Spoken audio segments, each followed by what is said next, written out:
Find the Zoom window. Where am I?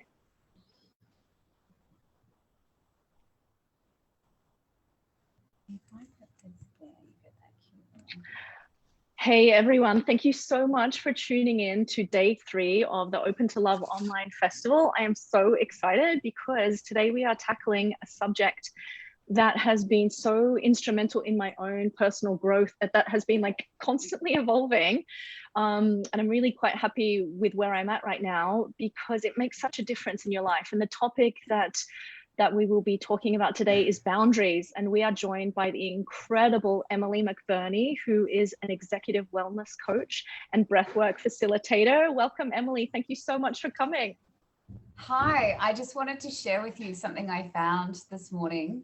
And I've been waiting since 2016 to find one of these in India. I found a peacock feather. So I thought it was quite auspicious because I was going for a walk around the nursery. I'm in New Delhi. And it was just sitting there. And I thought, oh, that's so cool. I'll show everybody. Wow. Very beautiful. Yeah. Absolutely gorgeous. I love that, Emily. And so you were actually meant to be tuning in from your rooftop, but it's overrun by monkeys, right? So here we are in your bedroom. Thank you so much for inviting us. We're in the bedroom today. There's monkeys and it's monsoon. So when the rain comes, it comes pretty heavy. It's about to come. So I thought it was good timing. This is where I do all my sessions right now because obviously we're in a Zoom world. And yeah, but thanks for joining me. I love your work. I've had one of your sessions and it was incredible. And I refer you to other people, as you know. Yeah. And I met you in Bali when I was a wellness director, but our kids were actually in the same class together. I was always traveling for work, so I never got to cross paths, but you knew Chloe, my youngest. So that was also a really cool connection from living in Bali. Yeah. So I'm so stoked to have that. Yeah, and thank you, Emily, for joining me, because the reason why I wanted to invite you on is because you have been involved in the wellness industry for decades. Literally, there's probably no one that I know that has more experience than you do in terms of all of the different modalities in which you've practiced over the years. But what you're sharing with us today is breathwork, which is just one of the tools in your arsenal. And so I want to just ask you, Emily, like what really underpins your teachings and your philosophies and the way that you work with your clients? Like what's the backbone of your essence and your work?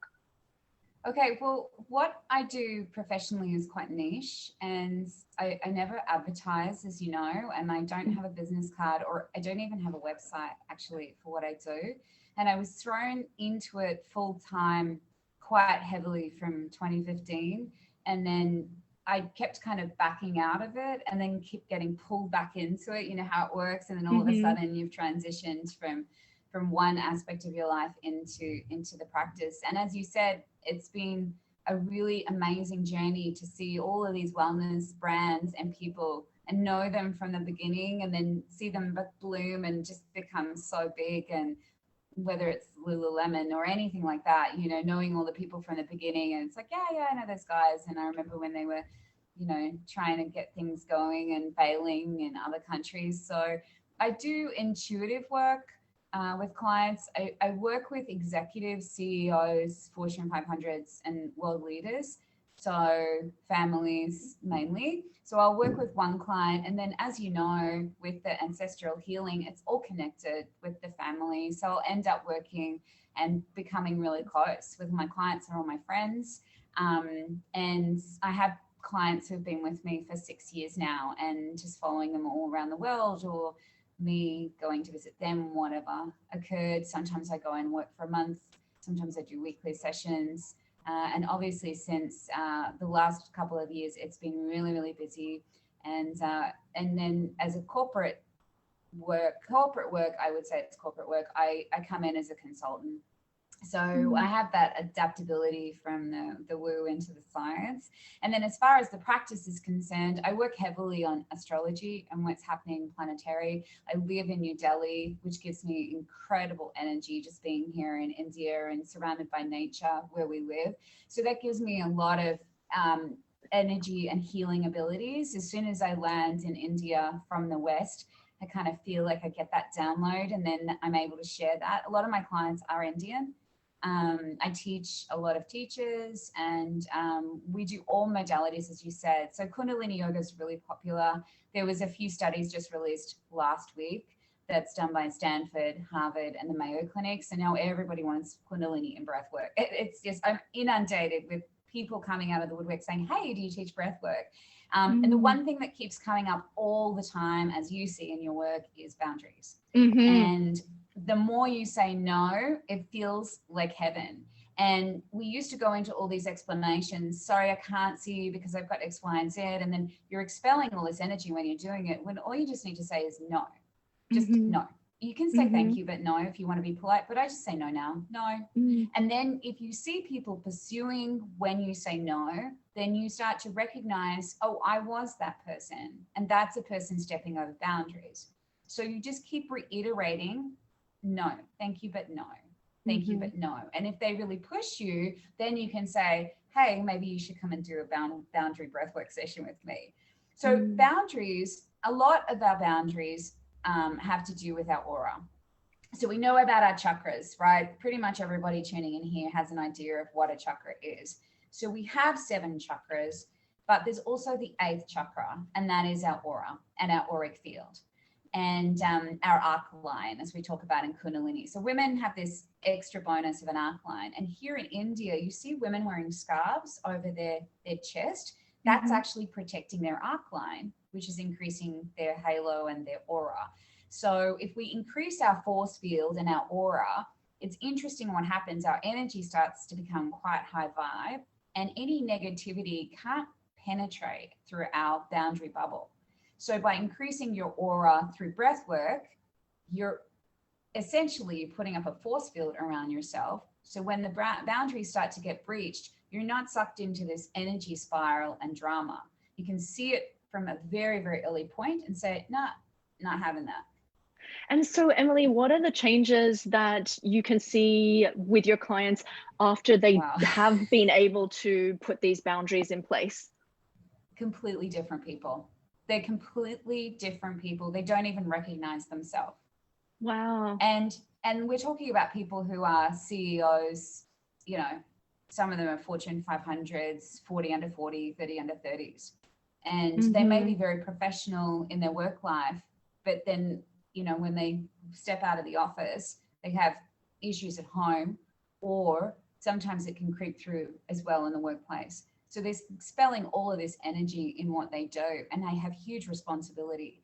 And then just to balance that with the boundaries in home. And it does tend to cross over.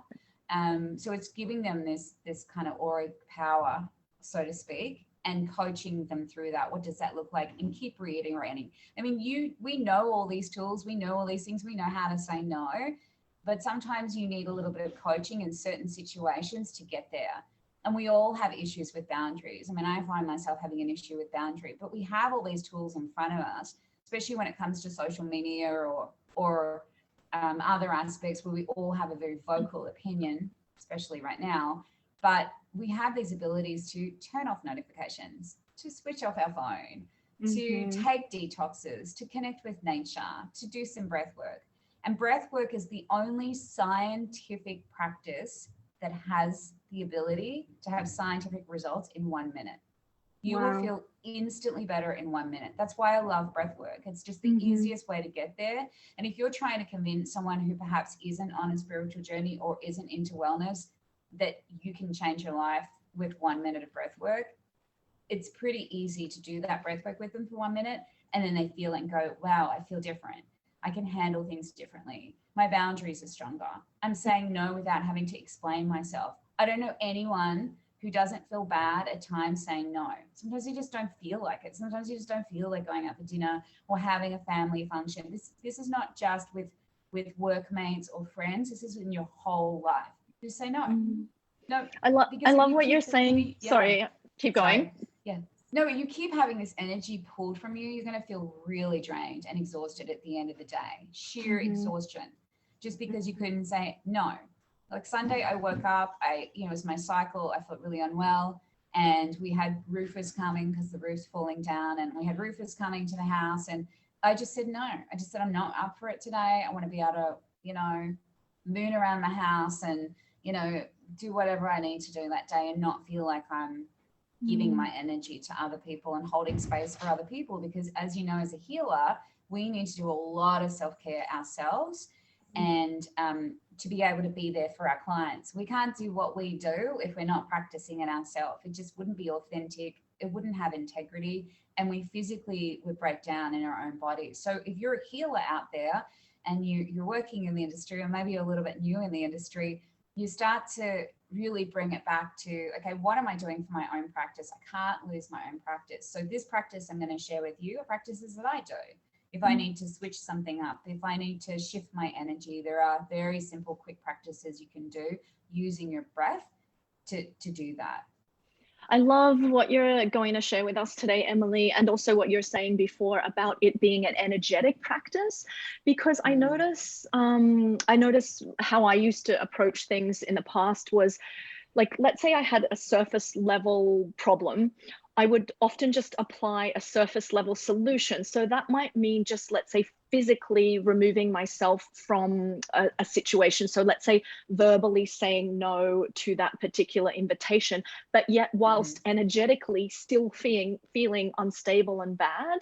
And so I love that you're sharing with us this breathwork practice, because we're working on that auric energy, that 8th chakra, where we're really standing behind what we say verbally with an energetic signature that matches our words. You know, and so when we're aligned in that way, that's when massive shifts happen. You know, so many people just say no on the surface level, but yet their energy doesn't match it. This way, what we're doing is like the whole system. And when we're in alignment with our words, our thoughts, and our beliefs, that is when the magic starts to happen. And this, when you're talking about thoughts as well, if you start to do these breathwork practices, it's interesting because a thought will come in and then you'll just shift out that negative thought. You know, the negative mind goes away. I don't talk about the positive mind. I talk about the neutral mind. I like all my clients to get to neutrality, because there seems to be this trend in spiritual shopping, which is what a lot of people do, where they just go from one thing to the other. So, you know, they'll have, you know, one experience, maybe it's ecstatic dance, and they just feel amazing and their heart becomes ecstatic. But we have to practice coming into neutrality at all times, because that's the space we want to have our heart chakra in, that neutral space. It's great to have the adrenals going and have that feeling of empowerment. However, you have to bring it back and integrate it into your everyday life. And if you're constantly in this ecstatic state, that's not going to happen. So when you do a lot of practice and you've been in the industry for a really long time, you can actually start to take it back a bit and go, oh yeah, and with zero judgment, everyone's on their own journey. But like, okay, cool, I get it. I know what journey they're on, and I remember that stage of my journey. And then you start to bring it back and calm it down a bit and like simmer that fire a little bit. You know, when you have an experience like Vipassana, for example, when you go into 10-day silence, you want everyone around you doing Vipassana. You've got to do it. It's so good. Or juice cleanse, whatever. It's bringing it back to that neutral state, and also being in your own body and experiencing it within yourself before you then share. So it's containing your energy. You're right. It's containing it. It's increasing your force field, and it's having these quick results, because we don't have a lot of time. If you're not in the industry, you know, you don't have time to be spending 8 hours a day doing your spiritual practice. You start to weed out these long, extensive practices and come back to a practice that's more manageable and flows with your life, especially if you've got a busy household, you're working, you still want to have a spiritual practice. How does that look, and what can you do each day? So I wanted to share with you a few practices that I share with my clients. And some of my clients come to the table actually very spiritually evolved. Some of them are even enlightened and in samadhi. They just don't really know it. And then others are willing to be open and try anything. And if something doesn't work, I get really happy when someone said, you know what, it's making me feel uncomfortable. I don't want to do that anymore, because that means it's actually working, because they're enforcing their boundaries with me. And I'm like, great, that's awesome. This is actually where I want you to get to a point where you can listen to your body and say, nah, didn't like that, hurt my neck, felt wrong, next. So that's why we give everybody these tools, and then they weed everything out and pick the ones that they love. their lotus flower, and then they stick with that, and that's their practice for life. Like any yogi you meet, especially the ones that have been doing it for a long time, your John Gray, the guy who wrote Men Are From Mars, he's been in the industry 40, 50 years. He was with Maharishi, he was up here in Rishikesh with the Beatles. These yogis tend to stick to one small practice every day, and then they facilitate and teach many practices, but the one they stick to is that one that they initially tried and it felt right, and it stuck, it did all that they needed in that amount of time, and that's it. That's their practice for life. I love that. And boundaries are such a vital part of how we show up in the world. For a lot of my clients, and also how I've operated in the past, I see this pattern where we have no boundaries, like zero. So imagine I'm here and you're there, and in between the two of us is like just open grass, right? What should be there is like a healthy little fence, right? Like some beautiful, like a nice wooden fence. So we go from no boundaries to then getting hurt, like getting taken advantage of, saying yes too many times, making ourselves way too available at the expense of our soul and our energy. And then from going from nothing, zero boundary, and then you get hurt, and then you're like, boom, you put up this massive freaking wall, right? Which is made out of bricks and blocks, and it's massive. And so where is the balance in that? The first one is dysfunctional because there's a belief inside of us that thinks, okay, I need to be so accommodating in order to be liked and accepted and loved. People pleaser. You know, Recovering people pleaser. Yeah, me too. Right, people pleaser in the comments, guys, if you're relating to this. And then once you get jack of it, you're like, okay, you know what? F you, and you put up this massive wall. But neither one of those are healthy, because when we have that massive wall, we are also disconnected from love. And when we have no wall, we are also disconnected from self-love, you know, and true authentic love. So this beautiful practice, you've got 3 practices which you're going to share with us that helps us to create this energetic boundary where we can have this beautiful little fence of your own design that suits you and your life. Yeah, and just one more tip I wanted to say was that I found really helpful. If you're having somebody come into your field that's really angry, which we all are right now, people are very passionate about certain subjects, just create physical space between you and that person in a really kind, loving way. Just say, would you mind just standing back a little bit, because I feel like you're encroaching on my space. That is actually your aura. Your aura is about 6 feet.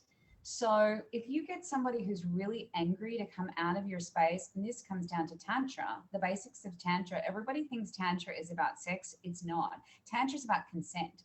So when you do Tantra practices and exercises, a lot of it is people walking into your space and you saying, stop. It feels like you're too close to me. And it's always generally around the 6 feet mark. So that's our aura. So we're actually saying, you know, I'm here to listen. I'm here to hear you. I'm going to see you, but just back off a little bit. Physically create space, and then you can receive that information so much better, and you feel like you're not being encroached and having your boundary, as you said, overstepped, but also it comes into consent as well. And then how does that influence how we then show up in the world, Emily? Yeah, I mean, just recently for me, really encroaching my boundaries started to feel great. I just felt so relieved. My business grew to proportions where I can't take any more clients. I got the clients coming into my space that I just adore and love. I love all my clients. They're amazing. I didn't feel like I was being drained in my work either. So it flowed through all of my life. And, you know, we're all in difficult situations. I'm in India and I can't leave because there's flight bans. And you can fight these physical prisons, or you can come into your core and center and see that everything is a temporary situation and find the beauty around you in the scenario you're in. And no one can say that more than us, because we were in a fire center very recently. But to see and to pull that beauty from your community and to pull it from your nature and whatever grounds you, your spiritual practice, that is the practice of spirituality. That's why we do yoga. That's why we do healing. So when we get to these moments in our lives, we have the tools we have the expanded aura, we have the breathwork skills to handle anything that comes our way and to do it with love. It's not just saying no, it's saying no. And then if the person pushes, you know that they may be hurting, there may be something else behind it. So then you invite them to, you know, like today I had someone, I said, you know, you're pushing my boundaries. Why don't you come and do some breath work? If it's not attainable for you, here is a taste of it in this forum, and you can try it and maybe you can use that tool. So it's giving people who do encroach on your boundaries some tools as well. You know, it's a bit like, say you go into a hotel and you complain, there's hair in the bathtub, whatever. You can complain about it, you can write a review, you can go into anger, blame, shame, or you can just do a solution. Like, can someone come deal with that? You know, I've saved up, I've waited all this time to go to a hotel and unfortunately it's dirty. Like, what can we do to resolve the situation? It's the same with boundaries. So it's easy to say no, but then when someone encroaches on the boundary, how you react is also important for your practice and for reinforcing your boundaries, and be really proud of yourself. It feels great to say no to something that's not sitting with you. We all know what it's like when you get invited to something, you're like, oh God, I can't. And the other person may see it as a personal attack, but you don't need to explain yourself to anyone. It's just not feeling right for you. It's just a no. It's the same when you go into a business pitch. I do lots of wellness pitches all the time. And I used to get really, I feel really a little bit attacked, you know, a little bit going into the rejection mode, abandonment mode, all of those feelings come up when you get rejected for something. But often it's just a not now. It's not a no, it's just a not now. And it's the same when we enforce our boundaries. It's just not a not now. I'm not feeling it. I'm not feeling like socializing. I'm sure it's going to be a great event. I know it's your 40th, etc. But I'm not feeling it. And you're not going to get the best and higher self me if I put it into, if I try and get myself up and out to that event. And then the other thing that will happen is it starts to deteriorate your own energy, and you start to feel like you're just losing all of this energy and being pulled left, right, and center, and your heart's not really in it, your gut's not in it, and it's going to be very detrimental even on your health if you continue being in this people-pleasing state. So getting firm in your core and your center, building up your aura, using breath work to shift any feelings and emotions you have attached to saying no, that's a really big one. Because you know that guilty feeling. Oh, I feel uncomfortable. Oh, they're going to feel this. No, you need to cut that off. Be in your power. Stand in your conviction of why you said no in that case, or why you enforced your boundary. And then use your practice and your breath work to shift out of that negative spiral that you're going to in your head, and just move through it. Move through the experience. And then you start to feel really light. You start to feel great. You start to get time back in your day. I mean, what I do for my executives is I get them hours back. I get them doing a 10-hour day in 2 hours, and then doing all the things that they love in their life. That's my ultimate goal with my execs that I work with, because they're working 90 hours a week. It's crazy.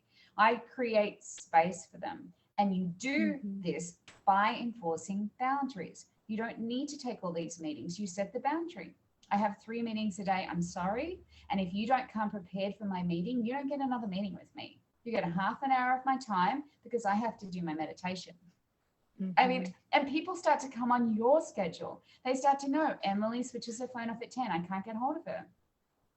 They come into your schedule, and you start to feel free. It's freedom. You get freedom. And it all starts with your practice. It all starts with building your auric field. It starts with having that breathwork skill to switch you out of anxious, negative mind mode and into power mode. I'm in control, fully in my power. I'm happy to say no on this one and enforce my boundary. It changes your life.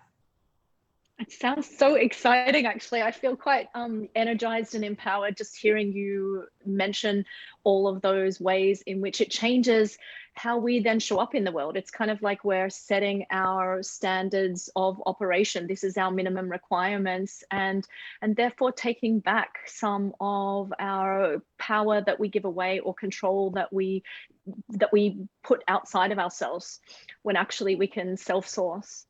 Yeah. So let's get into it, Emily. I'm really excited. Let's get into it. Yeah, let's do it. Have you done Kundalini before? I think you had someone, you've done it before. Okay, so Kundalini yoga is awakening a serpent in your chakras. So you're awakening energy and you're bringing it up to the crown chakra. Okay, so there are lots of ways Kundalini yoga is taught, and I've been taught the traditional way. I teach the way I teach. I tune in with the Adi mantra, which is Om Namo Gurudev Namo. I do it 3 times. You can chant along if you want to. Don't worry if you don't know the words, you're just chanting. By chanting and buzzing, you're actually creating nitric oxide in your nasal passage. And it's amazing for things like erectile dysfunction and anxiety. There is a reason why we chant. It also stimulates the upper palate. There's 84 meridians in the upper palate of our mouth. It activates the parasympathetic nerve. So there's all these reasons why we do mudras in yoga and all of these practices like smudging. When you live in India, you see people come in, they smudge energy out of the house, they chant mantra, they have their meditation practice. The pranayama is very different to what you would see in a Western yoga class. Very, very different. And everybody has their own breathwork practice. There's about 1,800 different breathwork practices. I'm going to teach you 3 of the really popular ones right now, the ones that have been studied, and everybody's asking about these ones. So they're the ones I'm going to teach you with. So we'll tune in. 2 of them are Kundalini, considered Kundalini practices, and 1 of them is not. So it doesn't matter. We'll just tune in and you can experience it, and let's get going. So you bring your hands to heart center, close your eyes. Okay, and elbows point out. So you want to be really strong there. Okay, and take a deep breath in through the nose. And exhale. Out the mouth's fine, in out the nose, whatever you feel comfortable with. And take a breath in. Om Namo Gurudev Namo. Om Namo Gurudev Namo. Om Namo Gurudev Namo. Deep breath in through the nose and hold that breath. We call it suspending the breath. Keep holding, keep holding. And exhale, release your arms down. So you should instantly feel lighter just from that tuning in. And I've got this divine energy around me right now. I'm in a container. I'm beside Humayun's tomb. I'm surrounded by Mughal graves and the people who built the Taj Mahal. His entire family is around my home. So I'm in nature. You put me on mute. So I'm in nature, and it's just this container of beautiful India I'm sending you right now. Beautiful nature. So to do the practice, it's called Breath of Fire. And I don't know if you've done Breath of Fire before, but it's a breath practice that is really common in a lot. It's called Havapata breath in Hatha yoga.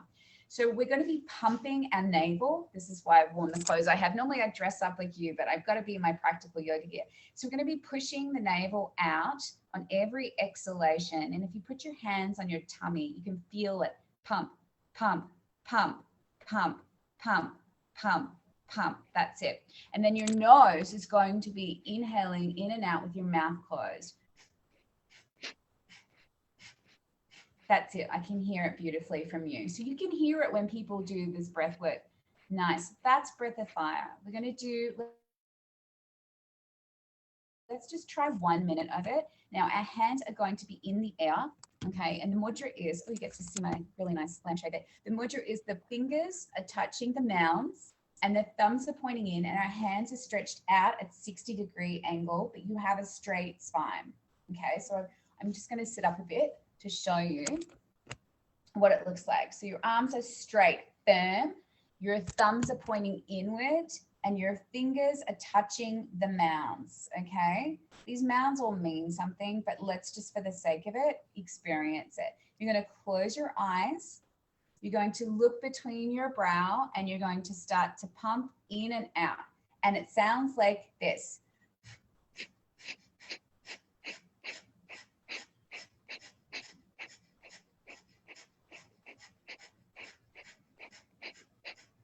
So your navel is pumping.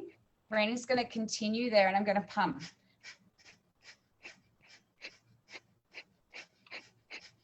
This is called breath of fire. I'm just timing it here because I don't want you to do it for too long. You can get a little bit buzzy if it's new.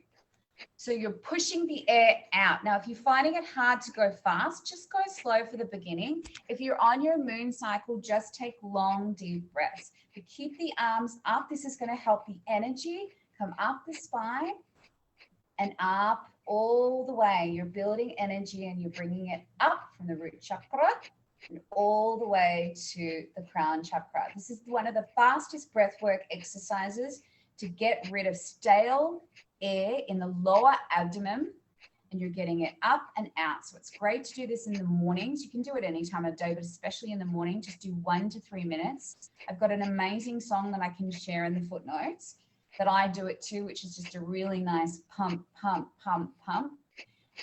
Okay. Okay, so now you're going to take a deep breath in, and you're going to point those thumbs together over the head. So they're touching, and then you splay the fingers. So the fingers are going to splay. It's a little bit hard to see. Fingers are splaying like this. Take that breath in. Lock Mulaband. So that's squeezing your bum and then the sex organs and a little bit of the navel. And then you slowly exhale, sweeping through, increasing your aura, slowly down. Keep your eyes closed. And then if you have the advantage, you touch your fingertips to the mat to help you ground. Okay, so just keep your eyes closed for a second. Breathing in and out through the nose. This is our Ujjayi breathing, which is also moving energy at the same time. And then slowly open your eyes. Wow, that one was amazing, Emily. The way that I felt when I was like literally rising the Kundalini energy within me, and then expanding my boundary, like my physical energetic boundary, that was so powerful. And it's so interesting that I've never done that exact, like I've done the breath of fire, but I haven't done it with the purpose of like moving the energy up and then expanding my energy out in that, like I haven't had it explained in that way. But that is actually a practice that I do with my clients. If I'm working on boundaries with them, I have them imagine them expanding their energy out rather than it being so close where they're retracting. I have them like push it out like that. So it's so interesting that your practice parallels something that I was just naturally, organically doing for my clients in terms of just creating more space for your own energy. It's actually called Ego Eradicator, but the breath work is breath of fire. Ego Eradicator is a little bit of a confronting name for a practice. So I call it breath of fire with my clients, and they know what it is. And then the arm movements are expanding your aura. So you've got to be really strong in your arms when you do it. And when I share the link for the song, you can do it in your own time. Try and build it up to 3 minutes, the duration of the song, and you will hear the sounds of the breath. You'll start to hear it. You start to pump with the breath. Now, pumping and breath of fire takes a lot of practice. So don't feel like, God, I couldn't breathe and I didn't know what I was doing. But the best way to really start to practice is to just sit there and pump into your navel. So you feel the expansion, the lower abdomen into your hands. It's the best way to start with that practice, and then bring the arms up. That's going to be the part that really increases your auric field. It's really beautiful practice. You can do that every single morning for 3 minutes. It's amazing for the solar plexus as well. And then you just go kill it in the meeting or whatever you're doing that day. Anything that comes your way, you'll notice it'll just bounce off you. And it's a very important practice. So that's an everyday one you can do. And if you don't have time, just do a minute. It felt fantastic, Emily, especially the arm part. Like it really felt so expansive. And anyone who's Good. catching the replay or watching live, please let us know in the comments how that was for you, Yeah, I want to know how and it how you feels. felt that energy rising up. Thanks, Emily. Yeah, okay, keep going. I just had to jump in there because I was so No, excited. It that's felt fine. amazing. So that's a great one. And you can do that before you go into a meditation as well. So the next one I'm going to teach you is called Kirtan Kriya, Kirtam. And this is the one that everybody's got the buzz about. If you've read the book Breath by James Nestor that's floating around, it's a New York Times bestseller. It is a very important practice in meditation and breath, and it's getting a lot of airtime right now. Just because they've all these Stanford studies, they've found that people who do this practice can prevent Alzheimer's. I mean, you don't get bigger than that. It's huge. Wow. This is huge in the scientific world right now. They're also finding people that do breath work sleep 90 minutes extra each night, and it's quality REM sleep. Some amazing studies. One just came out in 2021, excellent for children as well. So when you're dealing with kids, though, I would suggest just starting with a square breathing, which is an inhale for 4, pause for 4, exhale for 4 breaths, and then pause for 4. So if you think it's called box breath or square breath, that's really good for kids. They can do a little bit of the pumping of the navel. And then the next one I'm going to teach you, Kirtan Kriya, is the one that most people ask me about as a practitioner. Especially if they're in the wellness space themselves, they'll say, hey, I've heard about this. It's called Kirtan Kriya. I've seen it on the Alzheimer's website. It's actually promoted by the Mayo Clinic as the #1 meditation and breath practice to be doing. Okay. And you don't so much use breath in this, but you're using mantra, and it's incredible for addictions. And you and I both love Gabor Mate, and I trained with him in 2015 over in Hastings. So this is one of his addictions practices. This is part of the Beyond Addictions. So I'm really, really thrilled. He has 3 meditations and practices. So this is one of them. This is one that I teach all of my clients. And we all have addictions, by the way, whether it's shopping, chocolate, whatever. We all have some kind of addiction. Some not having boundaries is an addiction for one. All right. So the mudra, a lot of people ask me about mudra. What is a mudra? A mudra is to keep you awake during meditation. Really, that's what it is. It does have a meridian stimulation, and you can go into all sorts of discussions about mudras, but the gist of it is so you don't nod off when you're sleeping, when you're meditating for long periods of time. So the most common mudra is Yam mudra. So that is your index and thumb together, and you see people sitting like this in meditation. That's the main one we do. This is also great for eradicating the ego. But the mudra for this one is going to be Sa, Ta, Na, Ma. So our hands will be on the back of our knees, and we will be Sa, Ta, Na, Ma. So we do 2 minutes of Sa, Ta, Na, Ma at a regular voice. Then we do 2 minutes whispering like we're whispering to a lover. And then we do 4 minutes of in our head. Then we go back and do 2 minutes of whispering Sa, Ta, Na, Ma to our lover.